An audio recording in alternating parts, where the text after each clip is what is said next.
Audio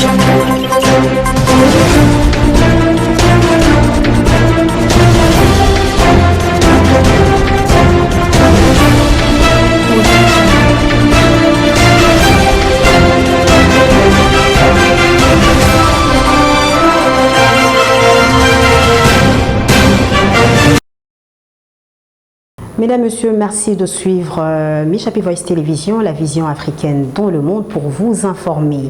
À la une de l'actualité. Le candidat unique de l'Union sacrée au poste de président de l'Assemblée nationale, Aimé Boji, a déposé sa candidature jeudi 6 novembre, réceptionné par le rapporteur du bureau à la grande satisfaction de la population venue l'accompagner et des élus du peuple présents à l'hémicycle. Malgré les appels des autorités, les activités sont toujours paralysées à Oicha, situé dans le territoire de Beni, au nord Kivu. 5 jours déjà, suite à la grève décrétée par la société civile, exigeant le départ du bourgmestre d'Oicha et des autorités de la police. Les détails, c'est tout de suite. Je l'ai dit tantôt au titre, le rapporteur de l'Assemblée nationale, Jacques Njoli, a au nom du bureau réceptionné le dossier de l'unique candidat de l'Union sacrée de la nation au poste du président de l'Assemblée nationale, Aimé Boji Sangara. C'est là en prévision des élections qui se tiendront le 13 novembre prochain pour désigner le remplaçant de deux membres du bureau démissionnaire, notamment Vital Kamere et Dominique Mounongo, respectivement président et rapporteur adjoint. Regardez. Cette candidature de l'Union sacrée a été portée par le présidium de cette plateforme présidentielle avec à sa tête son secrétaire permanent André Mbata. Dans une interview accordée à la presse, il a indiqué que l'unique candidat de l'Union sacrée, Aimé Boji Sangara, a été retenu après le préliminaire des 12 candidatures déposées au bureau du présidium de l'Union sacrée et que ce choix a rencontré l'assentiment de tout le haut cadre du présidium ainsi que celui de la haute autorité de référence de la plateforme, à savoir le président de la République. Toutes les instances de l'Union sacrée de la nation ont été consultées. Nous avons procédé à une décision qui suivait la ligne démocratique selon la volonté de notre chef. C'est-à-dire nous avons reçu des candidatures, 12 candidatures qui ont été discutées et en fin de compte, l'Union sacrée de la nation a retenu la candidature de l'honorable Boji Sangara Aimé et donc présenté aujourd'hui comme le candidat de la majorité. Et vous le savez également, au terme de l'article 27 du règlement intérieur de l'Assemblée nationale, ce poste convient à la majorité. À en croire le professeur André Mbata, le poste du présidium de l'Assemblée nationale revient automatiquement à la majorité au pouvoir, conformément à l'article 27 du règlement intérieur de l'Assemblée nationale qui consacre le critère de formation, d'expérience, de crédibilité et d'honorabilité. Ainsi, conformément à la décision portant publication du calendrier électoral signée par le président intérimaire, le professeur Jean-Claude Chilumbaï, l'élection du président de la Chambre basse du Parlement et celle du rapporteur adjoint vont se tenir le 13 novembre prochain à 13h heure de Kinshasa. Restons dans le même registre, la candidature d'Aimé Boji à la tête de l'Assemblée nationale a été aussi saluée par l'honorable Isabelle Yumba. On l'écoute dans ce propos recueilli. Qu'il soit à la hauteur, il a un député, il connaît ses attributions, donc, et nous croyons en lui, on l'a vu déjà ici. Il a une expérience, il a une expertise, et aussi c'est un choix, le choix du chef qu'on doit respecter. Si le chef a fait le choix, qu'est-ce que nous allons dire? Donc lui le connaît mieux que nous autres. Voilà. Poursuivons cette édition avec le caucus de députés nationaux des Litouries en séance extraordinaire mercredi dernier au Palais du Peuple ont dénoncé les propos tenus par la dynamique de Daniel Ouyewa dans une déclaration évoquant un plan d'assassinat visant les députés. Daniel Ouyewa, on écoute l'extrait de leur déclaration. Mise en point du caucus des parlementaires de l'Itourie. Nous, membres du caucus des parlementaires de l'Itourie, avons suivi avec beaucoup de regrets la déclaration de la dynamique Daniel Ouyewa Tchunyaï porta dénonciation du plat de l'assassinat de l'honorable Daniel Ouyewa. Selon cette déclaration, certains députés nationaux et sénateurs du territoire d'Aru et de Ndjougou seraient impliqués dans ce plan macabre à connivence avec la rébellion de la CRP de Thomas Lubanga. Face à cette allégation d'une extrême gravité, les coquilles se réunissent en séance extraordinaire ce mercredi le 5 novembre 2025 et rend publique la mise au point ci-après. Compte tenu de la gravité des faits et la situation de sécurité de l'Ituri d'autre part, l'honorable Daniel Ouyewa et son organisation doivent rapidement porter des clarifications qui s'imposent auprès des instances compétentes. 2. Quant aux coquilles des parlementaires de l'Ituri, ils se réservent le droit de saisir incessamment le bureau de l'Assemblée nationale et le comité des sages de l'Assemblée nationale afin de faire toute la lumière sur ces graves allégations qui ternissent l'image des honorables parlementaires de l'Ituri. Tout à fait autre chose, c'est depuis le 4 novembre dernier que le ministère de l'Éducation nationale et de la nouvelle citoyenneté de la République démocratique du Congo a annoncé l'introduction d'une épreuve orale d'anglais à l'examen d'État dès la session de l'année 2025-2026. À ce sujet, le professeur Sidi Pierre Nzakuna félicite le ministère de tutelle pour cette initiative. Dorcas Pambo, Manassé Boloua pour le reportage. Dès la session orale de l'année scolaire 2025-2026 de l'examen d'État, le ministère de l'Éducation nationale va introduire une épreuve orale d'anglais. L'annonce a été faite par l'inspecteur général Hubert Kimbonza Sefou le 4 novembre dernier. Un dispositif similaire à l'oral de français. Cette épreuve sera organisée selon le même modèle que celle du français. Une réunion des sensibilisations est prévue à Kinshasa avec les inspecteurs et enseignants d'anglais afin d'assurer une mise en œuvre harmonieuse à l'échelle nationale. Une initiative saluée par Sidi Pierre, l'un des éducateurs au sein de l'école Novéligo. Et nous sommes très contents. Très content parce que moi je suis de la quatrième promotion de l'examen d'État et nous avons, nous, à notre époque, passé des examens d'État et écrits et oraux. L'anglais était parmi les examens d'État oraux à notre époque. Et donc je suis très content de voir aujourd'hui qu'on revient à ces très bonnes habitudes du passé, d'introduire l'examen oral d'anglais à l'examen d'État. Parce que moi-même, qui vous parle, je suis licencié en anglais, donc ça ne peut que réjouir tous les professeurs d'anglais. Bien, ça dépend d'une école à l'autre. En principe, un professeur d'anglais, quand il entre en classe, il parle en anglais pendant toute la durée de son cours. Donc les élèves sont habitués à entendre déjà l'anglais. Et plus ils entendent l'anglais, ils sont censés répondre aussi en anglais. Donc pour les élèves qui sont habitués à ce rythme-là, ça ne devait pas poser de gros problèmes. Mais les élèves qui détestent l'anglais, qui n'aiment pas entendre parler de ça, qui n'aiment pas parler eux-mêmes anglais, ça posera certainement quelques petites difficultés. Oui, mais je ne peux que les remercier, je ne peux que les féliciter. C'est une bonne initiative, parce qu'ils l'ont bien souligné, l'anglais c'est la langue d'aujourd'hui. Hein, on ne peut jamais rien faire en se passant complètement de l'anglais. Donc, puisqu'on prépare les enfants pour demain, et qu'on sait bien que la langue dominante aujourd'hui dans le monde, c'est l'anglais, quoi de plus normal que d'initier les enfants à l'école à parler déjà anglais.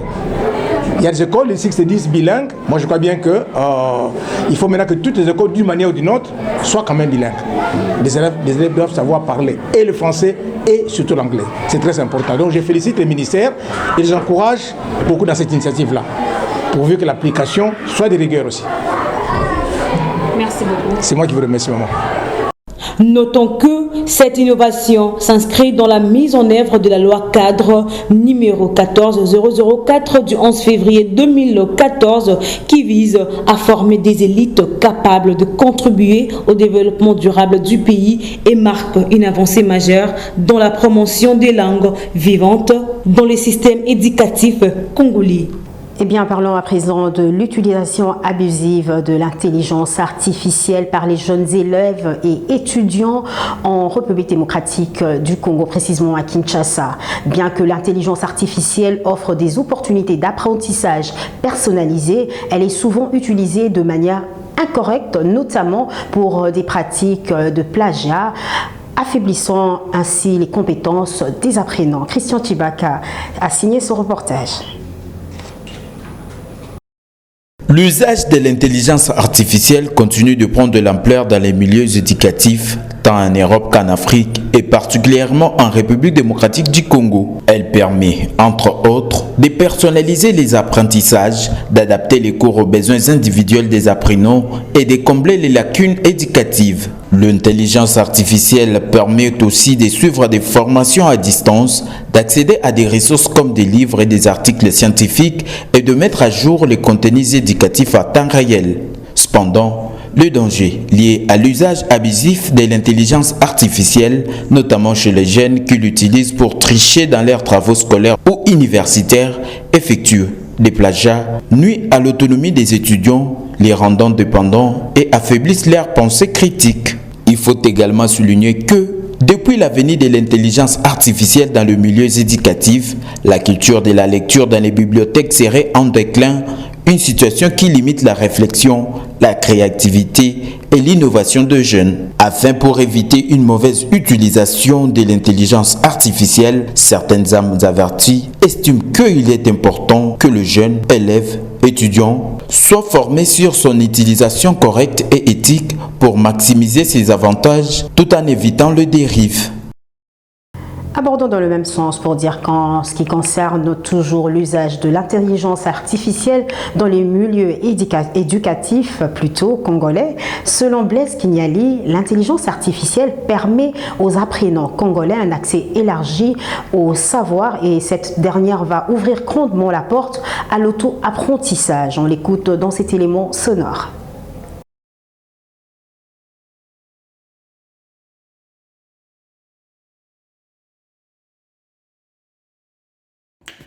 En République démocratique du Congo, tout comme partout dans le monde, l'intelligence artificielle transforme progressivement le paysage professionnel et technologique, mais aussi éducatif, avec aussi bien des désavantages et des risques. Concernant les avantages, l'intelligence artificielle va permettre aux étudiants congolais un accès élargi au savoir, accès aux cours, tutoriels, résumés et explications dans toutes les matières. Ils pourront aussi apprendre à leur rythme avec des explications adaptées à leur niveau. Donc l'intelligence artificielle va ouvrir grandement la porte de l'auto-apprentissage. L'IA devrait permettre aussi l'amélioration de la productivité académique. Les outils IA pourront aider les étudiants, les doctorants à résumer des textes, corriger les fautes d'orthographe, optimiser le contenu de leur production, traduire des documents et rédiger des rapports. Cela permet de gagner du temps et de mieux organiser leurs études. L'IA devra permettre également aux étudiants de s'ouvrir sur le monde. Donc ils pourront suivre les tendances mondiales, apprendre de nouvelles langues et accéder à des ressources d'autres universités. Et surtout qu'en RDC, il y a un gros souci en termes de bibliothèques et de médiathèques. Et ils pourront également entrer en contact avec d'autres communautés d'étudiants à travers le monde, échanger et découvrir comment travaillent les autres communautés estudiantines. Quatrièmement, les outils IA devront permettre aux étudiants congolais d'acquérir des compétences du futur en apprenant des outils qui seront indispensables sur le marché de l'emploi. Des outils de data science, des outils d'analyse, des outils d'automatisation, des créations de contenus, de création de présentations, etc. Ce sont des outils qu'exigeront d'ici peu les employeurs, les entreprises, voire même l'État. Les outils d'intelligence artificielle devront stimuler également la créativité. Autre chose à présent, lors d'une conférence de presse tenue à Kinshasa le jeudi 6 novembre 2025, le ministre de la Santé publique, Hygiène et Prévoyance sociale, Samuel Roger Kamba, a fait le point détaillé sur la situation épidémiologique de la maladie à virus Ebola en République démocratique du Congo. Ugonda Lemba nous en dit plus. Faire le point sur Ebola pour vous dire que Nous sommes aujourd'hui, je pense, maintenant à jour J-27 ou moins 26, je pense. Nous sommes en train de décompter le nombre de jours parce que je rappelle que pour dire que la maladie est finie, on compte 2 fois la période d'incubation de la maladie qui est de 21 jours. Donc on compte 42 jours pour dire que, tiens, pendant 42 jours, on n'a pas eu un seul cas et donc on peut dire que la maladie est finie. Et donc nous avons commencé à décompter 42 jours là. Maintenant nous sommes à 26 ou 27 jours. Et donc on espère qu'on va finir. Alors, je peux quand même préciser que nous n'avons plus un seul contact. C'est-à-dire quelqu'un qui a été en contact avec un malade que nous surveillons. Parce que tous les contacts que nous avons eus, il y a eu plus de 2300, tous les contacts ont dépassé les 21 jours. Donc on est certain qu'ils n'ont pas développé de maladie.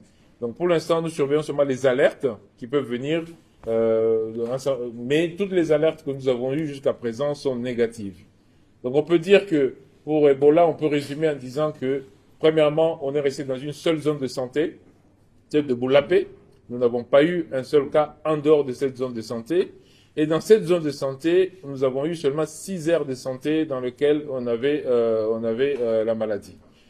D'une part. D'autre part, on peut dire que le dernier malade qui est sorti de l'hôpital, je pense qu'il est sorti le 19, et donc guéri, c'était le dernier. Et pour l'instant, nous avons 0 malade hospitalisé et nous avons des comptons à moins 26 jours. Donc on est quasiment certain que pour l'instant, on est plutôt en contrôle d'Ebola. Quittons Kinshasa pour le Nord Kivu, où c'est le 5e jour de paralysie des activités dans la commune d'Oïcha, chef-lieu du territoire de Béni, suite à la grève illimitée et décrétée par la société civile locale malgré les appels des autorités à la reprise des activités. Suivez. C'est depuis le mois de septembre de l'année en cours que la commune de Oïcha fait face à une recrudescence d'actes criminels. Depuis lundi jusqu'à ce vendredi 7 novembre, la commune de Oïcha, située à Béni, chef-lieu de la province du Nord Kivu, reste paralysée 5 jours déjà suite à la grève illimitée décrétée par la société civile locale, et cela malgré les appels des autorités à la reprise des activités. La société civile de Oïcha reste ferme. Les sources sur place rapportent que cette partie du territoire de Béni, la circulation des personnes et des véhicules sont inexistantes sur les principaux acteurs, les boutiques, magasins, étalages, les établissements scolaires sont toujours fermés. La même source signale par ailleurs que plusieurs quartiers sont déserts et les rues barricadées par les manifestants. C'est depuis le lundi 3 novembre que la société civile locale avait décrété une grève générale exigeant le départ du bourgmestre d'Oïcha ainsi que des commandants de la PNC suite à l'insécurité persistante dans la région. La société civile tient d'ailleurs à organiser une autre marche pacifique en vue d'obtenir le départ des responsables de cette région qu'elle juge incapables d'assurer la sécurité de la population.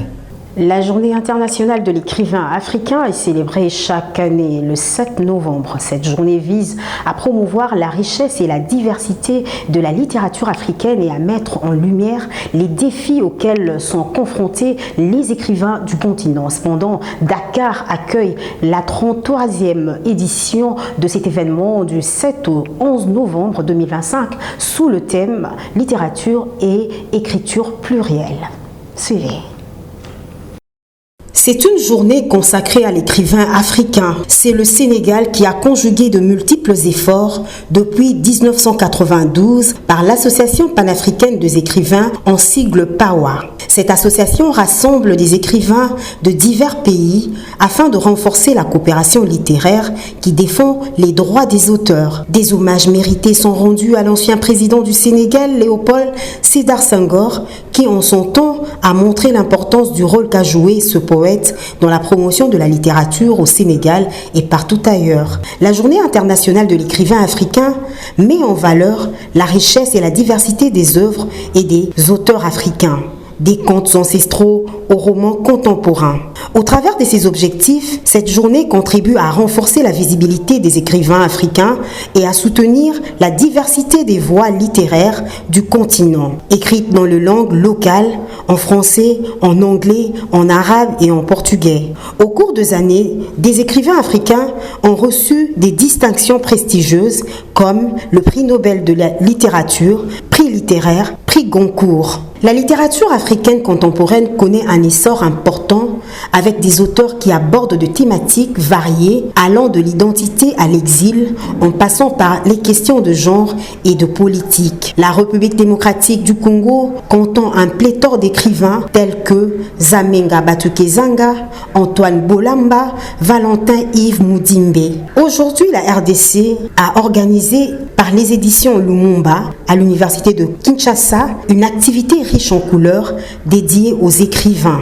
En effet, 15 à 20 pays seront représentés à la 33e édition de la Journée internationale de l'écrivain africain à Dakar, a-t-on appris du président de l'association écrivain du Sénégal, Abdoulaye Fodé Dione, exploitant le thème littérature, écriture plurielle. Depuis sa création, cette journée est célébrée chaque année pour rappeler le rôle essentiel des écrivains dans la préservation des cultures africaines, la transmission de savoir et la lutte contre les injustices sociales. Pour rappel, la République démocratique du Congo est l'invité d'honneur de l'événement à Dakar. La ministre de Culture Yolande Lébé est une femme de lettres, écrivaine et présidente d'une association d'écrivains.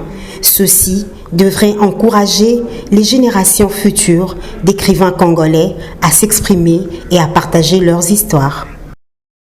Sport à présent, la 31e édition du championnat national Illico Cash League 1 continue son bonhomme de chemin dans le groupe A et B où les places sont âprement disputées entre ces équipes qui veulent goûter aussi aux interclubs de la CAF de la saison prochaine. Audrey Ugandalenda, reportage.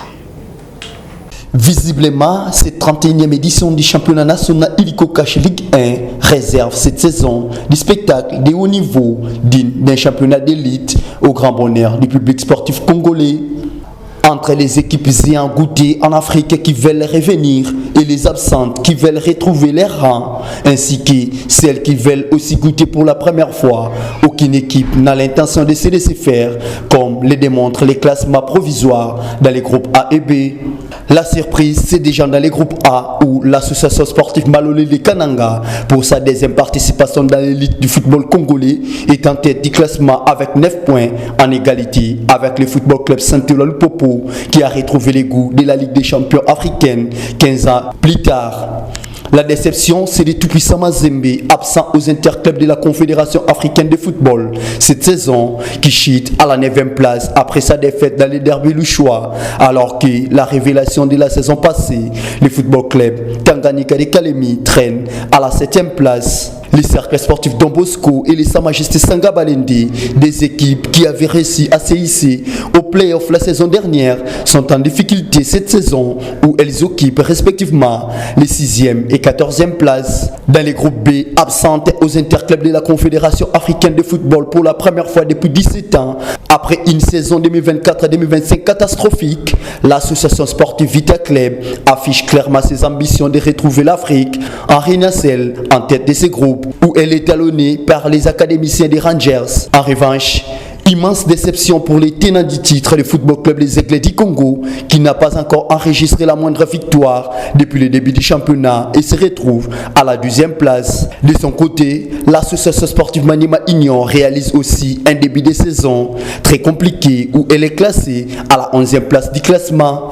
Dans un format du championnat où les 4 premières équipes de chaque groupe se qualifieront à la phase des playoffs, alors que les 4 dernières seront reléguées en Ligue D. Chaque point est comptabilisé pour le classement final. Mesdames, Messieurs, nous avons fini notre édition de journal. Nous allons revenir pour le rappel de titres. Le candidat unique de l'Union sacrée au poste de président de l'Assemblée nationale, Aimé Boji, a déposé sa candidature jeudi 6 novembre, réceptionné par le rapporteur du bureau à la grande satisfaction de la population venue l'accompagner et des élus du peuple présents à l'hémicycle. Malgré les appels des autorités, les activités sont toujours paralysées à Oicha, situé dans le territoire de Béni au Nord Kivu. 5 jours déjà, suite à la grève décrétée par la société civile, exigeant le départ du bourgmestre d'Oicha et des autorités de la police. Mesdames, Messieurs, c'est par ici que s'achève cette édition. Merci de votre fidélité. Nous vous disons au revoir et à la prochaine. Demain, vous suivrez Laurent Zaou pour la grande édition. Audio Jungle.